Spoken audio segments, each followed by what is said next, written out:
ഇസ്ലാമിൻ്റെ പരിശുദ്ധമായ തൗഹീദിൽ വലിയ അട്ടിമറിയാണ് ഇവിടെ സംഭവിച്ചിട്ടുള്ളത്. ആ അട്ടിമറിയുടെ നേർരേഖകളാണ് നമ്മൾ കഴിഞ്ഞ പ്രഭാഷണങ്ങളിൽ ശ്രവിച്ചത്. ഒരു മനുഷ്യൻ്റെ ഏറ്റവും വലിയ ആദർശമായ തൗഹീദിൽ ഗുരുതരമായ വ്യതിയാനങ്ങൾ സംഭവിക്കുമ്പോൾ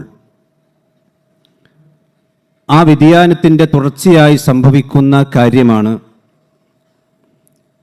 നബി സല്ലല്ലാഹു അലൈഹി വസല്ലമയുടെ ഹദീസുകളെ തിരസ്കരിക്കേണ്ടി വരിക എന്നുള്ളത്. അഥവാ ലാ ഇലാഹ ഇല്ലല്ലാഹയിൽ അബദ്ധം സംഭവിച്ചാൽ മുഹമ്മദ് റസൂലുള്ളാഹിയിലും തീർച്ചയായും അബദ്ധം സംഭവിക്കുമെന്ന കാര്യത്തിൽ തർക്കമില്ല. ലാ ഇലാഹ ഇല്ലല്ലാഹയിൽ ആദ്യമായി അബദ്ധം സംഭവിച്ചവരാണ് ഖവാരിജുകൾ. ആ അബദ്ധം സംഭവിച്ചപ്പോൾ അവർക്ക് സ്വഹാബത്തിനെതിരെ കുഫ്ർ ആരോപിക്കേണ്ടി വന്നു. അതോടൊപ്പം തന്നെ നബി സല്ലല്ലാഹു അലൈഹി വസല്ലമയുടെ ഒരുപാട് ഹദീസുകളെ അവർക്ക് നിഷേധിക്കേണ്ടി വന്നു. ഹദീസ് നിഷേധത്തിന്റെ തുടക്കം നമ്മൾ പരിശോധിച്ചാൽ അത് ഖവാരിജുകളിലേക്കാണ് ചെന്നെത്തുന്നത്. അതെന്തുകൊണ്ടാണ്? ലോകത്താദ്യമായി കൊണ്ട് സഹാബത്തിന്റെ കാലഘട്ടത്തിൽ തന്നെ തൗഹീദിൽ വ്യതിയാനം സംഭവിച്ചവരായി നമുക്ക് ചരിത്രത്തിൽ നിന്ന് മനസ്സിലാക്കാൻ സാധിക്കുന്നത് ഖവാരിജുകളെയാണ്. ഇവിടെ മുജാഹിദ് പ്രസ്ഥാനത്തിലും ആ ചരിത്രം ആവർത്തിക്കപ്പെട്ടിട്ടുണ്ട്. മുജാഹിദ് പ്രസ്ഥാനം കാലങ്ങളായി പറഞ്ഞു വന്നിരുന്ന തൗഹീദിൽ കാര്യകാരണ ബന്ധത്തിലും അതുപോലെ തന്നെ ദൃശ്യമദൃശ്യം എന്ന വിഷയങ്ങളിലുമൊക്കെ ഗുരുതരമായ അട്ടിമറി നടത്തിയപ്പോൾ മർക്കസു ദഅവ വിഭാഗത്തിന് സ്വഹീഹായ പല ഹദീസുകളെയും നിഷേധിക്കേണ്ടി വന്നു. കാരണം ആ ഹദീസുകൾ അവർ സ്വീകരിക്കുകയാണെങ്കിൽ അവർ പറയുന്ന തൗഹീദിൽ അവർ കുറച്ചു നിൽക്കാൻ സാധിക്കുകയില്ല എന്നുള്ളതാണ് കാരണം.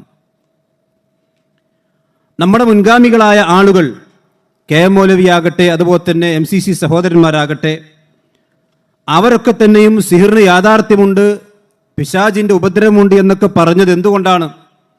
കറകളഞ്ഞ തൗഹീദ് അവർക്കുള്ളത് കൊണ്ടാണ്. കെ.എം. മൗലവിയുടെ ഫത്വകൾ ഇത് മർക്കസ് ദഅവയിൽ നിന്ന് പ്രസിദ്ധീകരിച്ച ഒരു പുസ്തകമാണ്. ഇത് പ്രസിദ്ധീകരിക്കുന്ന വർഷം ഏകദേശം 2007 ഈ കെ.എം. മൗലവിയുടെ ഫത്വയിൽ മഹാനായ കെ.എം. മൗലവി റഹ്മത്തുള്ളാഹി അലൈഹി വളരെ വ്യക്തമായി പറയുന്ന ഒരു കാര്യമുണ്ട്, സിഹിറിന് ഫലമുണ്ട് എന്നുള്ളതാണ്. പക്ഷെ ഇന്നത് പ്രസിദ്ധീകരിച്ച് വിറ്റുകൊണ്ടിരിക്കുന്ന ആളുകൾ അവർ തൗഹീദ് മാറ്റിയപ്പോൾ ഇത് മാറ്റേണ്ടി വന്നു. മഹാനായ കെ.എം. മൗലവി റഹ്മത്തുള്ളാഹി അലൈഹി അദ്ദേഹത്തിന്റെ ഫത്വയുടെ 19ാമത്തെ പേജിൽ വളരെ വ്യക്തമായി പറഞ്ഞു, 4ാം ചോദ്യത്തിന്റെ ഉത്തരം ഭാര്യ ഭർത്താക്കന്മാരെ തമ്മിൽ ഭിന്നിപ്പിച്ച് അന്യോന്യം വിരോധികളാക്കി തീർക്കുക എന്നത് സിഹിറിന്റെ ആഭിചാരത്തിന്റെ ഫലത്തിൽപ്പെട്ടതാകുന്നു. അപ്പൊ സിഹിറിന് ഫലമുണ്ട്, ആ സിഹിറിന് ഫലമുണ്ട് എന്ന് കെ.എം. മൗലവി റഹ്മത്തുള്ളാഹി അലൈഹി വിശ്വസിച്ചിട്ടുണ്ട്. അങ്ങനെ വിശ്വസിക്കുന്നതിന് കെ.എം. മൗലവിയുടെ തൗഹീദ് കെ.എം. മൗലവിക്ക് തടസ്സമായിട്ടില്ല. കാര്യകാരണ ബന്ധങ്ങളൊന്നും ദൃശ്യമദൃശ്യമെന്ന് പറയുന്ന കാര്യങ്ങൾ ഒരിക്കലും സിഹിറിന് ഫലമുണ്ട് എന്ന് വ്യക്തമായി എഴുതി വെക്കുന്നതിന് കെ.എം. മൗലവിക്ക് തടസ്സമായിട്ടില്ല. അതേസമയം ഈ കാര്യകാരണ ബന്ധത്തിന്റെ നിർവചനം മാറ്റിയപ്പോൾ ഇപ്പോൾ മർക്കസ് ദഅവക്കാർ പറയുന്ന കാര്യം എന്താ? സിഹിറിന് ഫലമില്ല. സിഹിറിന് ഫലമുണ്ടെന്ന് വിശ്വസിച്ചാൽ അത് ശിർക്കാണ്. എന്തുകൊണ്ട് പറയേണ്ടി വന്നു? ജിന്നുകളും മലക്കുകളും ഒക്കെ കാര്യകാരണ ബന്ധത്തിന് പുറത്തേക്ക് പോയപ്പോൾ സിഹിർ ശിർക്കായി മാറി. അതുപോലെ തന്നെ ജിന്ന് ഉപദ്രവിക്കുമെന്ന് വിശ്വസിച്ചാൽ ശിർക്കായി മാറി. മലക്കുകൾ ഇറങ്ങി സഹായിക്കുമെന്ന് വിശ്വസിച്ചാൽ ശിർക്കായി മാറി. ഇത് ഗുരുതരമായ അട്ടിമറിയാണ്. ഈ അട്ടിമറി നടത്തിയവരെ KNMലേക്ക് ആളുകൾ വരവേറ്റു. എങ്ങനെയാണ് വരവേറ്റിട്ടുള്ളത്? ഐക്യമഹാസമ്മേളനം എന്ന പേരിൽ ഈ കോഴിക്കോട് വെച്ചുകൊണ്ടൊരു വലിയ സമ്മേളനം നടന്നു. ആ സമ്മേളനത്തിൽ പുറത്തിറങ്ങിയ ശബാബ് വാരികയാണിത്. ആ ശബാബ് വാരികയിൽ ഐക്യത്തിലൂടെ KNMലേക്ക് കയറിയ ഈ അസ്ഗർ അലി സാഹിബ് അദ്ദേഹത്തിൻ്റെ ഒരു ലേഖനമുണ്ട്. ഇതിൻ്റെ 21ാമത്തെ പേജിൽ 21ാമത്തെ പേജിൽ അദ്ദേഹം പറയുകയാണ്. എന്താ പറയുന്നത്? മിക്കവാറും സംഘടനകളുടെ ചരിത്രത്തിൽ ഒരു ഇരുണ്ട കാലഘട്ടം പിന്നിടാതിരുന്നിട്ടില്ല. 2000 മുതൽ 2015 വരെ മുജാഹിദ് പ്രസ്ഥാനത്തിന് ഇത്തരമൊരു ഇരുണ്ട കാലമായിരുന്നു. ഇത് യഥാർത്ഥത്തിൽ മുജാഹിദുകൾക്കുള്ള ഇരുണ്ട കാലം ഇവിടെ നടന്നിട്ടില്ല. 2000-ന് ശേഷം തൗഹീദിൽ ഗുരുതരമായ അട്ടിമറി നടത്തിയപ്പോൾ സ്വഹീഹായ ഹദീസുകളെ പരിഹസിക്കേണ്ടി വന്നു, നിഷേധിക്കേണ്ടി വന്നു. അത് മുജാഹിദുകൾ പിടികൂടി മുജാഹിദുകളുടെ മുന്നിൽ ഉത്തരം മുട്ടിയ കാലഘട്ടമായിരുന്നു 2000 മുതൽ 2015 വരെയുള്ള കാലഘട്ടം. അത് മർക്കസ് ദഅവക്കാരെ സംബന്ധിച്ചിടത്തോളം ഇരുണ്ട കാലഘട്ടമായിരുന്നു. വെളിച്ചത്തിൽ നിന്ന് അവർ ഇരുട്ടിലേക്ക് പോയി. അതിലൂടെ എന്താ അവിടെ സംഭവിച്ചത്? തൗഹീദിൽ മാറ്റം വന്നു, ഹദീസുകൾ നിഷേധിക്കേണ്ടി വന്നു. സിഹിറിന് യാഥാർത്ഥ്യത്തിൽ വിശ്വസിച്ചാൽ ശിർക്കാണ്. ജിന്നുബാധ നിഷേധിക്കുന്നു. അതുപോലെ തന്നെ ഇങ്ങനെ എല്ലാ കാര്യങ്ങളും നിഷേധിക്കേണ്ടി വന്നു. അവസാനം ഈ പറയുന്ന ഐക്യമുണ്ടായല്ലോ. ഈ ഐക്യമുണ്ടായതിനെ സംബന്ധിച്ച് എന്താണ് ഇവിടെ പ്രചരിപ്പിക്കപ്പെട്ടത്? ഐക്യം ആദർശപരമായ ഐക്യമാണ് ഉണ്ടായിട്ടുള്ളത് എന്ന് പറഞ്ഞാൽ മർക്കസുദ്ദാവയിൽപ്പെട്ട ആളുകൾ അവർ സംഭവിച്ചിരിക്കുന്ന അബദ്ധങ്ങൾ മുഴുവനും തിരുത്തി സിഹിറിന് യാഥാർത്ഥ്യമുണ്ടെന്ന് വിശ്വസിച്ചാൽ അത് ശിർക്കാണെന്ന വിശ്വാസമൊക്കെ തിരുത്തി എന്താണോ പഴയ കാലത്ത് മുജാഹിദുകൾ പറഞ്ഞിരുന്നത് അതേ ആദർശത്തോടു കൂടിയാണ് ഐക്യമുണ്ടായത്. അതുകൊണ്ടാണ് ഐക്യപ്പെരുന്നാൾ എന്നൊക്കെ പറഞ്ഞുകൊണ്ട് ശബാബിലും വിജിന്ദിലും ഇതിലൊക്കെ വലിയ ആഘോഷം. യഥാർത്ഥത്തിൽ മുജാഹിദുകൾ മനസ്സിലാക്കണം, ഈ ഐക്യപ്പെരുന്നാൾ ഒരു ചതിയായിരുന്നു. ഇവിടെ സിഹിറിന്റെ വിഷയത്തിൽ, ആദർശ വിഷയത്തിൽ ഐക്യം നടന്നിട്ടില്ല. ഐക്യം നടന്നിട്ടില്ല എന്നതിന്റെ ഏറ്റവും വലിയ തെളിവാണ് 1 വർഷം കഴിയുന്നതിന് മുമ്പായിക്കൊണ്ട് ഐക്യം പൊളിഞ്ഞു പാളീസായത്. എന്തായിരുന്നു ഐക്യക്കരാർ? 26/10/2016 മലപ്പുറത്ത് MCT ട്രെയിനിങ് കോളേജിൽ നടന്ന ചർച്ചാ യോഗത്തിൽ പങ്കെടുത്തവരുടെ തീരുമാനം നിങ്ങൾക്ക് സ്ക്രീനിൽ കാണാം. മുജാഹിദ് പ്രസ്ഥാനത്തിന്റെ പേരിൽ ആദർശം മാറ്റിയപ്പോൾ എന്താണ് സംഭവിച്ചത് ശരിക്കും നമ്മൾ മനസ്സിലാക്കണം. അന്ന് ചർച്ചയിൽ പങ്കെടുത്തവർ അസ്ഗറിലുണ്ട്, AK അബ്ദുൽ ലത്തീഫ് അഥവാ കരിമ്പിലാക്കൽ, K അലി അഥവാ അലി മദനി, KP സക്കരിയ, C മുഹമ്മദ് സലീം, അവർ മർക്കസ് ദഅവന്റെ ഭാഗത്ത് നിന്ന്, അബ്ദുറഹ്മാൻ സലഫി, നാസർ സുല്ലമി, മുഹമ്മദ് ഹനീഫി, MT അബ്ദുൽ സമദ്, ആദിൽ ലത്തീഫ്, KNMന്റെ ഭാഗത്ത് നിന്ന്. തീരുമാനം എന്താണ്? സ്വഹീഹായ ഹദീസുകൾ ഇസ്ലാമിന്റെ 2ാം പ്രമാണമാണ്. ഹദീസിന്റെ ശാസ്ത്രപ്രകാരം സ്വഹീഹ എല്ലാ ഹദീസുകളും സ്വീകാര്യ മഖ്ബൂലാണ്, അത് തർക്കമല്ല. 2ാമത്തെ തീരുമാനം എന്താ? ജിന്ന് സിഹിർ വിഷയങ്ങളിൽ മുജാഹിദ് പ്രസ്ഥാനം നേരത്തെ ചർച്ചകൾ നടത്തുകയും നിലപാട് സ്വീകരിക്കുകയും ചെയ്തതാണ്. എന്നാൽ ഇതിൽ നിന്ന് വ്യത്യസ്ത അഭിപ്രായങ്ങളും ഉണ്ടായിരുന്നു. വ്യക്തമായ നസ് ഇല്ലാത്ത ഗവേഷണാത്മക വിഷയങ്ങളിൽ വ്യത്യസ്ത അഭിപ്രായങ്ങൾ ഉണ്ടാകാമെങ്കിലും പ്രബോധന പ്രവർത്തനങ്ങൾക്ക് ബുദ്ധിമുട്ടുണ്ടാകുന്നതും സാധാരണക്കാർക്കിടയിൽ ആശയക്കുഴപ്പമുണ്ടാക്കുന്നതുമായ അഭിപ്രായങ്ങളും വീക്ഷണങ്ങളും എഴുതിയും പ്രസംഗിച്ചും പ്രചരിപ്പിക്കുവാൻ പാടുള്ളതല്ല. മറ്റ് വിഷയങ്ങളിലാകട്ടെ വളരെ കൃത്യമായി മുജാഹിദ് പ്രസ്ഥാനം നേരത്തെ ചർച്ചകൾ നടത്തി നിലപാടുകൾ സ്വീകരിക്കുകയും ചെയ്തിട്ടുള്ളതാണ്. എന്നാൽ ഗവേഷണാത്മകമായ വിഷയങ്ങൾ വിശുദ്ധ ഖുർആനിലും തിരുസുന്നത്തിലും വ്യക്തമായ തീരുമാനം വന്നിട്ടില്ലാത്ത ഗവേഷണാത്മകമായ വിഷയങ്ങളിൽ വീക്ഷണ വ്യത്യാസമുണ്ടാകാമെങ്കിലും പ്രബോധന പ്രവർത്തനങ്ങൾക്ക് ബുദ്ധിമുട്ടുണ്ടാകുന്ന വിധത്തിൽ, സാധാരണക്കാർക്കിടയിൽ ആശയക്കുഴപ്പമുണ്ടാകുന്ന വിധത്തിൽ അത്തരം അഭിപ്രായങ്ങളും വീക്ഷണങ്ങളും എഴുതിയും പ്രസംഗിച്ചും പ്രചരിപ്പിക്കുവാൻ പാടുള്ളതല്ല എന്നാണ്. ഏകകണ്ഠമായി അംഗീകരിച്ച തീരുമാനങ്ങൾക്ക് വിരുദ്ധമായി മുമ്പ് ആരെങ്കിലും പ്രസംഗിക്കുകയോ ആരെങ്കിലും എഴുതുകയോ ചെയ്തിട്ടുണ്ടെങ്കിൽ അവ മേലിൽ ഉദ്ധരിച്ച് ആക്ഷേപിക്കുവാൻ പാടില്ല എന്നതും നമ്മുടെ തീരുമാനമാണ്. സിഹിറിന്റെ വിഷയത്തിലുള്ള തീരുമാനം എന്ന് പറഞ്ഞാൽ സിഹിർ ഒരു നസ് വന്ന വിഷയമല്ല, ഇജ്തിഹാദിയായ വിഷയമാണ്. ഞാൻ കേന്ദ്രമകാരോട് ചോദിക്കുന്നു, സിഹിറിന്റെ വിഷയത്തിൽ ഖുർആനിൽ ആയത്തുണ്ട്, വളരെ വ്യക്തമായ നസ് സിഹിറിന്റെ വിഷയത്തിൽ വന്നിട്ടുണ്ട്. ഇല്ലെങ്കിൽ നിങ്ങൾ നിങ്ങൾ പ്രചരിപ്പിച്ചുകൊണ്ടിരിക്കുന്ന അമാനി മൗലവിയുടെ സൂറത്തു ബഖറ 102 സൂറത്തു ഫലഖിന്റെ വിശദീകരണം വായിച്ചാൽ മതി.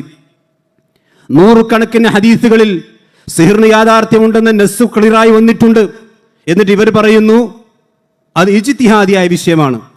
ഇജ്തിഹാദിയായ വിഷയത്തിൽ പണ്ട് കാലം മുതൽക്കു തന്നെ മുജാഹിദ് പ്രസ്ഥാനത്തിന് 2 അഭിപ്രായമുണ്ട്. അപ്പൊ സിഹിറിന് ഹഖീഖത്തുണ്ട് വിശ്വസിക്കുന്നവരും മുജാഹിദ് സ്ഥാനത്തിൽ ഉണ്ടായിട്ടുണ്ട്, ഇല്ലാത്തവരുണ്ട്. എന്നാൽ ഇനി ഐക്യപ്പെട്ട് കഴിഞ്ഞാൽ ഒരൊറ്റ അഭിപ്രായം പാടുള്ളൂ എന്നല്ല. നിങ്ങൾക്ക് നിങ്ങളുടെ അഭിപ്രായം സ്വീകരിക്കാം, മർക്കസ് ദഅവന്റെ അഭിപ്രായം സ്വീകരിക്കാം. എന്നാൽ പൊതു സ്ഥലങ്ങളിൽ സാധാരണക്കാർക്കിടയിൽ ഈ വിഷയം ചർച്ച ചെയ്യാൻ പാടില്ല. ഇതാ തീരുമാനം. സിഹിറിന് ഹഖീഖത്തുണ്ടോ എല്ലാം തീരുമാനിച്ചോ? എന്താ സംഭവിച്ചത്? അവസാനം വിചിന്തനത്തിൽ ലേഖനം വന്നു, ഐക്യം തകർന്നുപോയി. സഹോദരന്മാരെ, ഇങ്ങനെ കൃത്യമായിക്കൊണ്ട് ആദർശം മാറ്റിയപ്പോൾ ഈ ആദർശമില്ലാത്ത ആളുകളെ മുജാഹിദ് പ്രസ്ഥാനത്തിനുള്ളിലേക്ക് ആവാഹിക്കേണ്ടി വന്നു, അവർക്ക് സീറ്റ് കൊടുക്കേണ്ടി വന്നു. അങ്ങനെ സീറ്റ് കൊടുത്ത് ഐക്യ സമ്മേളനത്തിന് ശേഷം ഒരു സമ്മേളനം നടന്നു കോഴിക്കോട് വെച്ച്. എന്താണോ മർക്കസ് ദഅവ വിഭാഗം ഈ 10 വർഷക്കാലം മുജാഹിദ് പ്രസ്ഥാനത്തിന്റെ പേരിൽ വേദികൾ പറഞ്ഞിരുന്നത്, അതേ ഹദീസ് നിഷേധം ഒരു മാറ്റവുമില്ലാതെ മുജാഹിദ് പ്രസ്ഥാനത്തിൽ KNMന്റെ പേരിൽ നടന്ന സമ്മേളനത്തിന്റെ വേദികളിൽ വെച്ചുകൊണ്ട് പറയപ്പെട്ടു. ഇവിടെ ചേകനൂരികൾ നിഷേധിച്ച കാര്യമാണ് ഈച്ച വെള്ളത്തിൽ വീണാൽ മുക്കുന്ന ഹദീസിനെ സംബന്ധിച്ച് ഈച്ച ജ്യൂസ് എന്ന് പറഞ്ഞു. അബ്ദുസ്സലാം സുല്ലമി അദ്ദേഹത്തിന്റെ ബുഖാരി പരിഭാഷയിൽ പറഞ്ഞു, അത് നമ്മുടെ നാട്ടിലുള്ള ഈച്ചയല്ല, അജ്ഞാതമായ ഈച്ചയാണ് നിഷേധം. നമ്മുടെ നാട്ടിൽ കാണുന്ന ഈച്ചയെല്ലാം പറ്റിയല്ല, വേറെ ഏതോ കാലത്തുള്ള ഈച്ചയാണ്. കാരണം നമ്മുടെ നാട്ടിലുള്ള ഈച്ചന്റെ പിന്നെ കാലിലാണ് രോഗാണുള്ളത്, ചിറകിലില്ല. ഹദീസിലുള്ളത് ചിറകിലാണ് രോഗമാണ്. അപ്പൊ ചിറകിലുള്ള രോഗാണു വേറെ ഈച്ചയാണ്, ഈ ഈച്ചയല്ല എന്ന് പറഞ്ഞ് നിഷേധിച്ചു. അതേ നിഷേധം KNMന്റെ സമ്മേളനത്തിൽ നിങ്ങൾ കേട്ടുനോക്കൂ. അദ്ദേഹം പറഞ്ഞതുപോലെ ഹദീസിൽ ഈച്ചയുടെ ഒരു ചിറകിന് രോഗവും ചിറകിൽ രോഗവും മറ്റേ ചിറകിൽ ശിഫയുമാണ് എന്നുള്ള കാര്യം ലബോറട്ടറിയിൽ ഇന്ന് പരിശോധനയ്ക്ക് വിധേയമാക്കി തീർക്കേണ്ട കാര്യമാണ്. എന്താ പറഞ്ഞത്? ഞാനിവിടെ വേദിയിൽ ബഹുമാന്യനായ പറപ്പൂർ ഉസ്താദുണ്ട്, PN ഉസ്താദുണ്ട്. ഇവരൊക്കെ പുളിക്കൽ മുതൽക്കുള്ള മുജാഹിദ് പ്രസ്ഥാനത്തിന്റെ സമ്മേളനത്തിൽ പങ്കെടുത്ത മഹാപണ്ഡിതന്മാരും ത്യാഗീവര്യന്മാരുമാണ്. ഈ സദസ്സിലുണ്ടാവും ആൾക്കാർ. മുജാഹിദ് പ്രസ്ഥാനത്തിന്റെ പ്രഥമ സമ്മേളനത്തിൽ പങ്കെടുത്തവർ ഒരു സദസ്സിലുണ്ടാവും. മുജാഹിദ് പ്രസ്ഥാനത്തിന്റെ ചരിത്രത്തിൽ ഒരു സമ്മേളനത്തിലെങ്കിലും നിങ്ങൾ കേട്ടിട്ടുണ്ടോ നബി സല്ലല്ലാഹു അലൈഹി വസല്ലം പറഞ്ഞ ഒരു ഹദീസ്, ആ ഹദീസ് സ്വീകരിക്കണമെങ്കിൽ ലബോറട്ടറിയിലിട്ട് പരിശോധിച്ച് റിപ്പോർട്ട് കിട്ടിയിട്ട് സ്വീകരിക്കാൻ പാടുള്ളൂ എന്ന് മുജാഹിദ് പ്രസ്ഥാനത്തിന്റെ ചരിത്രത്തിൽ എവിടെയെങ്കിലും ഒരു സമ്മേളനത്തിൽ ഒരു പ്രഭാഷണം നിങ്ങൾ കേട്ടിട്ടുണ്ടോ? കേൾക്കൂല. പക്ഷെ ഇപ്പോൾ കേട്ടു. എങ്ങനെ കേട്ടു? ഈ ഹദീസ് നിഷേധികൾക്ക് സ്റ്റേജും വേദിയും ഒരുക്കി കൊടുത്തപ്പോൾ ആ പരസ്യമായി കൊണ്ട് പറയേണ്ടി വന്നു സമ്മേളനത്തിൽ. ഇത് അവിടെ നിന്നില്ല, വീണ്ടും അദ്ദേഹം പറയട്ടെ, വീണ്ടും പറയാണ്. എല്ലാ ദിവസവും രാവിലെ 7 കാരക്ക തിന്നാൽ ആ ദിവസം വിഷബാധയുണ്ടാവുകയില്ല എന്ന ഹദീസും ഇതുപോലെ പഠനത്തിനും നിരീക്ഷണത്തിനും വിധേയമാക്കി തീർക്കേണ്ടതാണ്. അപ്പൊ റസൂലുള്ളാഹി സ്വല്ലല്ലാഹു അലൈഹി വസല്ലം വഹയിന്റെ അടിസ്ഥാനത്തിൽ പറഞ്ഞ അജ്വാ കാരക്കന്റെ ഹദീസ് ഇപ്പൊ പരപ്പനങ്ങാടിയിൽ കരിമ്പിലാക്കൽ പറഞ്ഞല്ലോ, അത് ക്രമീകരിക്കൊക്കെ പറ്റുന്നു. ആ കൂട്ടത്തിൽ വന്ന ഒരു പണ്ഡിതൻ അദ്ദേഹം വേദിയിൽ വെച്ചുകൊണ്ട് KNMന്റെ മുജാഹിദ് പ്രസ്ഥാനത്തിന്റെ ചരിത്രത്തിലില്ലാത്ത പച്ചയായ ഹദീസ് നിഷേധം KNMന്റെ വേദിയിൽ അജ്വാക്കാരക്കേണ്ടത് ലബോറട്ടറി റിപ്പോർട്ട് കിട്ടണം, റസൂൽ പറഞ്ഞാൽ പറ്റൂല. നബി സല്ലല്ലാഹു അലൈഹി വസല്ലം വഹയിന്റെ അടിസ്ഥാനത്തിൽ പറഞ്ഞാൽ പറ്റൂല. ലബോറട്ടറിയിൽ നിന്ന് വല്ല മുസ്ലിമോ ദീനുള്ളവനോ ദീനില്ലാത്തവനൊക്കെ ആയ ആള് റസൂൽ പറഞ്ഞ കാര്യം ലബോറട്ടറി ഇട്ട് പരിശോധിച്ചിട്ട് സ്വീകരിക്കണം. തീർന്നില്ല, വീണ്ടും പറയട്ടെ.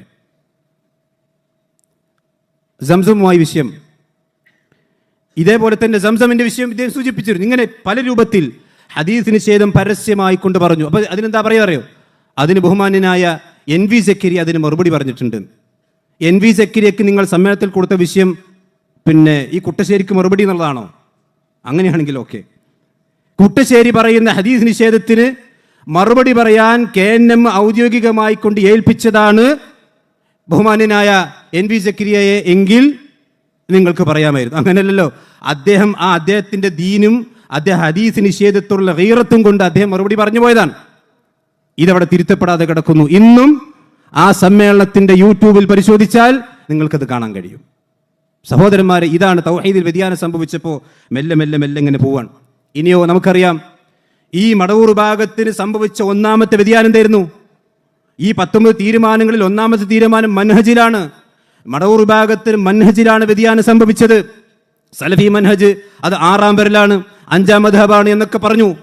യഥാർത്ഥത്തിൽ ആ സലഫി മൻഹജിനെ പരിഹസിക്കുന്ന അതേ വാചകം KNMന്റെ വേദിയിൽ നമ്മൾ കേട്ടിരുന്നില്ല. മഹാനായ KPയുടെ ശബ്ദം നമ്മൾ കേട്ടു. എന്താ KP പറഞ്ഞത്? വിശുദ്ധ ഖുർആനും പ്രവാചകന്റെ ഹദീസുകളും വിശദീകരിക്കുമ്പോൾ നമ്മുടെ മുൻഗാമികളായ ആളുകളെ നമ്മൾ പരിശോധിക്കണം. ഇപ്പോ ഈ അടുത്ത് നടന്നൊരു പരിപാടിയിൽ ബഹുമാനനെ അനസ് മൗലവി പറഞ്ഞെന്താ അറിയോ? നമ്മൾ ഖുർആനും സുന്നത്തും നോക്ക്, നമ്മുടെ ആ കിതാബിലുണ്ടോ ഈ കിതാബിലുണ്ടോ? ഇതാണ് കരിമ്പിലാക്കൽ മൗലവിയും പറഞ്ഞുകൊണ്ടിരിക്കുന്നത്. നമ്മൾ ഖുർആനും സുന്നത്തും കൊണ്ട് പറയാ, അതിനപ്പുറത്തേക്ക് നോക്കേണ്ടതില്ല എന്നാ. ഈ യഥാർത്ഥത്തിൽ ഖുർആനും സുന്നത്തും എങ്ങനെ വ്യാഖ്യാനിക്കണമെന്നത് നമ്മുടെ മുൻഗാമികളായ കാണിച്ചു തന്നിട്ട് അതാണ് സലഫി മൻഹജ്. അത് KJന്റെ തീരുമാനത്തിൽ വളരെ വ്യക്തമായി എഴുതിയതാണ്. പക്ഷെ ആ തീരുമാനത്തെ അംഗീകരിക്കാതെ പുറത്തുപോയ ആളാണ് സലീം സുല്ലമി എടക്കര. അദ്ദേഹം ഐക്യപ്പെട്ടുകൊണ്ട് സമ്മേളനത്തിലേക്ക് വന്നപ്പോൾ അദ്ദേഹത്തിന്റെ ഒരു സലഫി മനഹജ് പറയുന്നുണ്ട്. നിങ്ങളത് കേട്ടോളി. മൻഹജു സലഫ് എന്ന് പറയുന്നത് ഒരു അനുകരണത്തിന്റെ പേരല്ല, ഒരു സമൂഹത്തിന്റെ രൂപഭാവങ്ങളല്ല, അത് തക്ലീദിയൻ ശൈലിയല്ല, മറിച്ച് ശുദ്ധമായ ഖുർആനിൽ നിന്ന്, ശുദ്ധമായ ഹദീസിൽ നിന്ന് നേർക്കുനേരെ മതം മനസ്സിലാക്കി വളരെ സ്വതന്ത്രമായി ജീവിച്ചു പോവുക. അതാണ് ദീൻ. ഏതെങ്കിലും പണ്ഡിതന്റെ കിതാബുകൾ അവലംബിക്കുന്നത് അത് അതേ ശരി, ഇന്ന പണ്ഡിതൻ സഹിയാക്കി ഹദീസ് ഒക്കെ സഹീഹ് എന്ന് പറഞ്ഞ് പ്രഖ്യാപിച്ചാൽ ഒരു തരം തക്ലീദ് അവിടെ ഇതൊന്നും ഇല്ലാത്ത വളരെ സ്വതന്ത്രമായ വിശുദ്ധ ഖുർആന്റെയും തിരുസുന്നത്തിന്റെയും അടിസ്ഥാനത്തിലുള്ള ഒരു ജീവിത രീതിയാണ് മുജാഹിദ് പ്രസ്ഥാനം കേരളത്തിൽ പരിചയപ്പെടുത്തിയത്. അത് തന്നെയാണ് ശരിയ നേരത്താണ് ഇപ്പോൾ നമ്മൾ നിൽക്കുന്നത്. വിശുദ്ധ ഖുർആനാണ് പ്രമാണം, നബി സല്ലല്ലാഹു അലൈഹി വസല്ലം സഹിയായ ഹദീസുകളാണ്. ആ രണ്ടിൽ നിന്നും കാര്യങ്ങൾ പഠിച്ച് മനസ്സിലാക്കി വിശ്വാസം, ആരാധന, അനുഷ്ഠാനം അതുപോലെ എല്ലാ കാര്യങ്ങളും സ്വീകരിക്കണമെന്ന് മനസ്സിലാക്കണമെന്ന് ഉറപ്പിക്കൊണ്ട് അവസാനിപ്പിക്കുന്നു. അസ്സലാമു അലൈക്കും. അപ്പൊ എന്താ സലഫി എന്ന് പറഞ്ഞാൽ വിശുദ്ധ ഖുർആനിൽ നിന്ന് തെളിഞ്ഞ രീതിയിൽ റസൂലുള്ളാഹിന്റെ ഹദീസിൽ നിന്ന് കാര്യങ്ങൾ മനസ്സിലാക്കുക. ആര് മനസ്സിലാക്കുക? ഇവിടെ വസ്അൽ മൻ അർസലനാ മിൻ ഖബ്ലിക റസൂല എന്ന് കൊട്ടപ്പുറത്ത് പോയത് ആയത്താണ്. അള്ളാഹുവിന്റെ പ്രവാചകന്റെ ഹദീസുകൾ പ്രമാണമല്ല എന്നത് ചേകനൂർ ഓതിയത് ആയത്താണ്. നബി സല്ലല്ലാഹു അലൈഹി വസല്ലമക്ക് ശേഷം പ്രവാചകനുണ്ട്, മിർസ ആ പ്രവാചകനാണെന്ന് പറഞ്ഞ് ഖാദിയാനി ഓത് ആയത്താണ്. എല്ലാവരും ആയത്താ ഓതുന്നത്. അതല്ലല്ലോ സലഫി മനഹജ്. ഈ ആയത്തിന് സഹാബത്ത് എന്ത് മനസ്സിലാക്കി, താബികൾ എന്ത് മനസ്സിലാക്കി, ആ സലഫി മനഹജിനെ പോലും പരിഹസിക്കുന്ന രീതിയിൽ ഇതിനൊക്കെ മറുപടി ഉണ്ടോ? അപ്പൊ യഥാർത്ഥത്തിൽ ആദർശമില്ലാത്ത ആളുകൾ ഇതിലേക്ക് കൊണ്ടുവന്നപ്പോൾ മെല്ലെ മെല്ലെ മെല്ലെ മെല്ലെ അറിയാതെങ്കിലും നിഷേധത്തിലേക്ക് പോകുന്നു. ഇനി ഇവിടെ സാധാരണ മടവൂർ വിഭാഗം കാലങ്ങളായി പറഞ്ഞുകൊണ്ടിരിക്കുന്ന കാര്യം എന്താ? ഇതാണ് അബ്ദുസ്സലാം സുല്ലമി എഴുതിയ ശബാബിൽ എഴുതിയ ലേഖനം എന്താ? ഖുർആൻ ഞാനാണ് ഇറക്കിയത്, ഞാൻ തന്നെ അതിനെ സംരക്ഷിക്കുമെന്ന് ഖുർആനെ സംബന്ധിച്ച് അള്ളാഹു പറയുന്നു. ഹദീസ് ഇപ്രകാരം ഒരു ഉറപ്പ് അള്ളാഹു നൽകുന്നില്ല. ഹദീസ് ഈ ആയത്തിന്റെ പരിധിയിൽ വരുന്ന ഒരു പണ്ഡിതനും പറഞ്ഞിട്ടില്ല. ശബാബ് വാരിക ഇതേ വാചകം വിചിന്തനത്തിൽ എന്റെ മകൾക്ക് ശരിക്കും ശ്രദ്ധിച്ചോളൂ. എവിടെ ഹദീസ് നിഷേധം? ഇതൊക്കെ വിസ്തക്കാർ വെറുതെ പറഞ്ഞല്ലേ.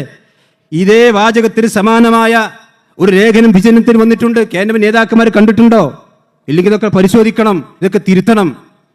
നിങ്ങളറിയാതെ മെല്ലെ മെല്ലെ ഹദീസ് നിഷേധത്തിലേക്കും മടവൂർ വിഭാഗത്തിന്റെ ആദർശത്തിലേക്കും നിങ്ങൾ പോയിക്കൊണ്ടിരിക്കുന്നുണ്ട്. ഇത് ആരോപണമല്ല.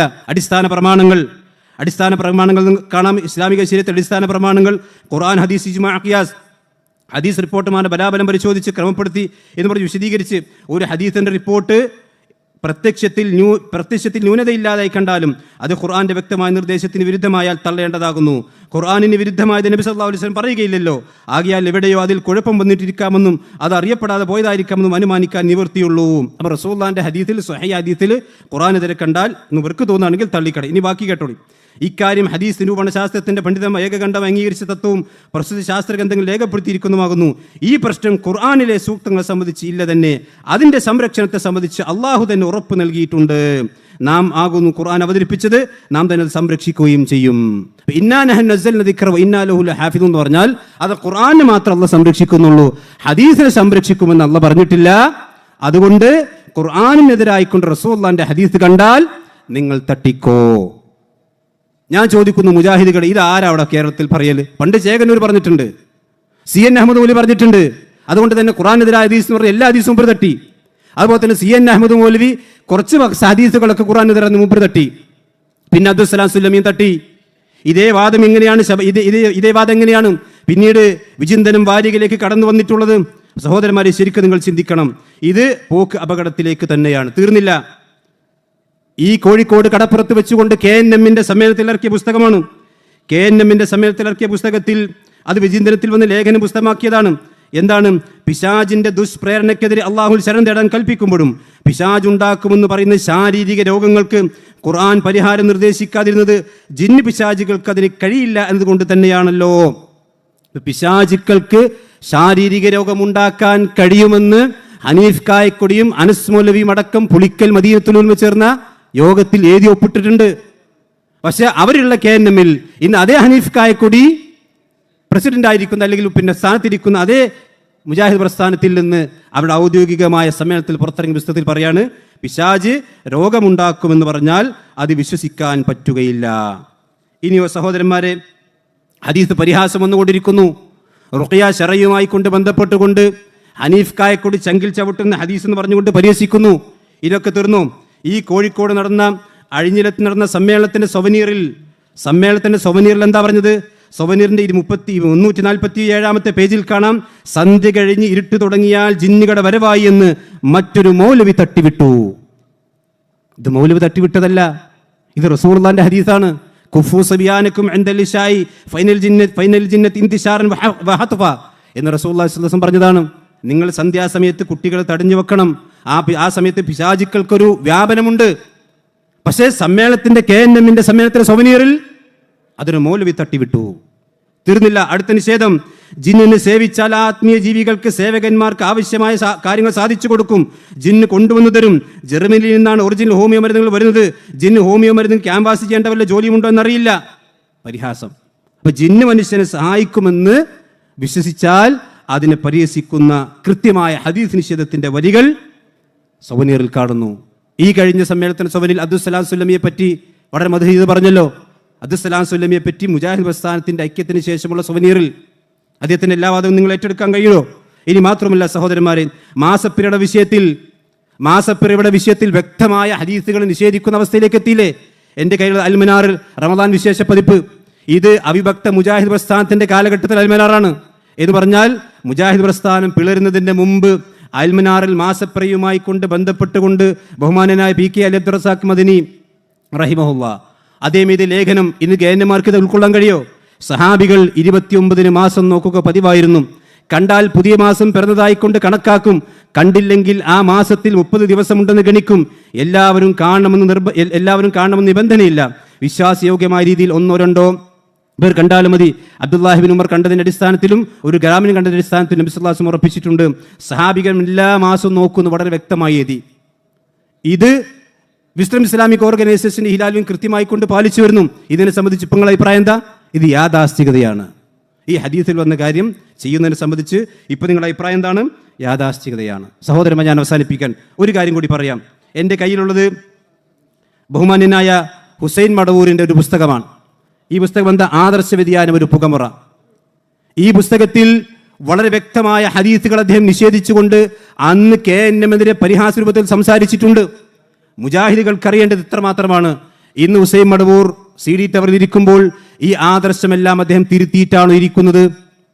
KNMന്റെ സെക്രട്ടറി ആയിക്കൊണ്ട് അദ്ദേഹം വന്നാൽ ഈ പഴയ ആദർശത്തിലാണ് ഉണ്ടാകുക. അത് മഹാനായ KM മൗലവി റഹ്മത്തുള്ളാഹി അലൈഹിയുടെ ആദർശത്തിലാണ് ഉണ്ടാകുക. ഇതിൽ ജിന്നുമായി കൊണ്ട് ബന്ധപ്പെട്ട് കൊണ്ടുവന്ന ഒരുപാട് ഹദീസുകൾ അദ്ദേഹം നിഷേധിക്കുകയും പരിഹസിക്കുകയും ചെയ്യുന്നുണ്ട്. ഇത് KNMമാർ പരിശോധിക്കണം. ഈ നിഷേധം അദ്ദേഹത്തിന് ഇന്നുണ്ടോ ഇല്ലേ?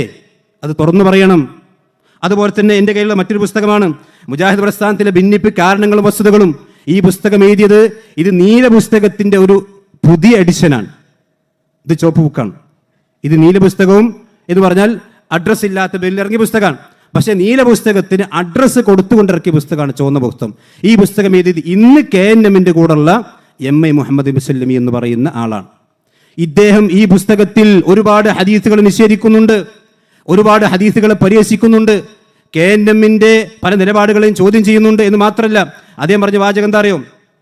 7 പതിറ്റാണ്ട് കാലമായി ഖുറാനിലും സുന്നത്തിന്റെ അടിസ്ഥാനത്തിൽ കേരളത്തിന് നവോത്ഥാന പരിഷ്കരണം ഏർപ്പെട്ടിരിക്കുന്ന മുജാഹിദ് പ്രസ്ഥാനത്തോട് ലക്ഷ്യത്തിലും മാർഗത്തിലും നയപരിപാടികളിലും പൂർണ്ണമായി യോജിക്കുന്ന മറ്റേതെങ്കിലും സംഘടന ലോകത്തെവിടെയെങ്കിലും ഉള്ളതായിക്കൂടെ നമുക്കറിയില്ല എന്ന് പറഞ്ഞാൽ കാസർഗോഡ് മുതൽ ഇവിടെ കന്യാകുമാരി വരെയുള്ള സ്ഥലത്താണ് ആകെ മുജാഹിദ് പ്രസ്ഥാനമുള്ളൂ. അതിനപ്പുറത്തേക്ക് വേറെ ഒരു ഏർപ്പാടും മുജാഹിദ് പ്രസ്ഥാനത്തിലില്ല. ഞങ്ങൾ ചോദിക്കുന്നു, ഇത് ഇപ്പോഴും KNMന്റെ ഔദ്യോഗിക വാദമാണോ? അതിൽ ഇതിൽ പറഞ്ഞിരിക്കുന്ന ഹദീസ് നിഷേധങ്ങളൊക്കെ ഇപ്പോൾ അദ്ദേഹം തിരുത്തിയിട്ടുണ്ടോ ഇല്ലേ? ഇത് KNMന്റെ അനുയായികൾ ചോദിച്ചുകൊണ്ടിരിക്കണം. എത്രത്തോളം ചോദിച്ചാൽ ഈ സിഹിറുമായി കൊണ്ട് ബന്ധപ്പെട്ടിട്ടുള്ള കാര്യകാരണം അതുപോലും അംഗീകരിക്കാൻ കഴിയാത്ത, അഥവാ സിഹിറിൽ പിശാചുണ്ട് എന്ന് നേരത്തെ അവിടെ സൂചിപ്പിച്ചല്ലോ, ഉണ്ടെന്ന് വിശ്വസിച്ചാൽ അവരുടെ തൗഹീദ് പൊളിയും. അപ്പോൾ അതിന് പുതിയ കാരണം കണ്ടെത്തിച്ചാൽ അതിനെ സംബന്ധിച്ച് കാര്യകാരണ അതീതമായ നിലയിൽ മനുഷ്യരെ സ്വാധീനിക്കാൻ അള്ളാഹുവിന് കഴിയും.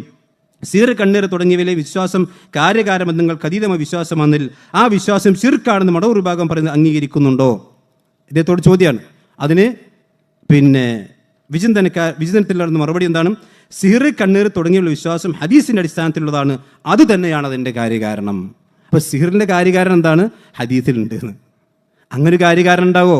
ശരിക്കും നിങ്ങൾ ആലോചിക്കുക. എന്തുകൊണ്ടാണ് സിഹിർ പാടില്ലെന്ന് പറഞ്ഞത്? ആ സിഹിർ ചെയ്താൽ അതുകൊണ്ട് ഉപദ്രവം ഉണ്ടാകും. ഉപദ്രവം ഉണ്ടാകുന്നതുകൊണ്ട് ഹറാമാക്കി.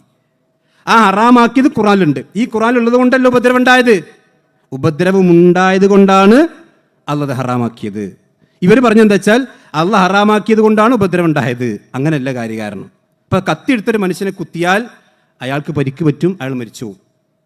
അതുകൊണ്ട് അള്ളാഹ് പറഞ്ഞു ലാ തഖ്തുലു അൻഫുസക്കും, നിങ്ങൾ മനുഷ്യന്മാരെ കൊല്ലാൻ പാടില്ല. ഇവരുടെ ഈ വാദപ്രകാരം, പുതിയ കണ്ടെത്തൽ പ്രകാരം എന്താ ഉണ്ടാകുക? ഖുർആനിലുള്ളത് ലാ തഖ്തുലു അൻഫുസക്കും എന്ന ആയത്തുള്ളത് കൊണ്ടാണ് ഇയാൾ മരിക്കുന്നത്. എങ്ങനെയുണ്ട്? അങ്ങനല്ല. ഖുർആനിൽ എന്തുകൊണ്ടാണ് ആയത്തുണ്ടായത്?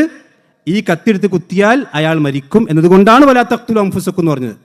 അതുകൊണ്ടാണ് സിഹ്ർ ചെയ്ത് പിശാച് ആ മനുഷ്യനെ ഉപദ്രവിക്കും എന്നതുകൊണ്ടാണ് നിങ്ങൾ അതിലേക്ക് പോകരുത് പറഞ്ഞു. ഇവർ പറഞ്ഞതോ അതിൽ ശൈത്താൻ ഉണ്ടായത് എന്തുകൊണ്ടാണ്? പ്രമാണത്തിൽ വന്നതുകൊണ്ട് നമ്മൾ അംഗീകരിക്കുകയാണ്. പ്രമാണത്തിൽ വന്നതാണ് കാര്യകാരണം. അങ്ങനല്ല കാര്യകാരണം. മുജാഹിദ് പ്രസ്ഥാനം പഠിപ്പിച്ച കാര്യകാരണം അങ്ങനല്ല. യഥാർത്ഥത്തിൽ ഈ കാര്യകാരണ ബന്ധത്തിൽ പോലും അട്ടിമറി നടത്തി പ്രമാണങ്ങൾ വന്നതിനെ തള്ളാനും വയ്യ കൊള്ളാനും വയ്യ. ഇപ്പം അങ്ങനെ നിൽക്കും. ഇപ്പം തള്ളാൻ വയ്യ കൊള്ളാനും വയ്യ നിൽക്കും.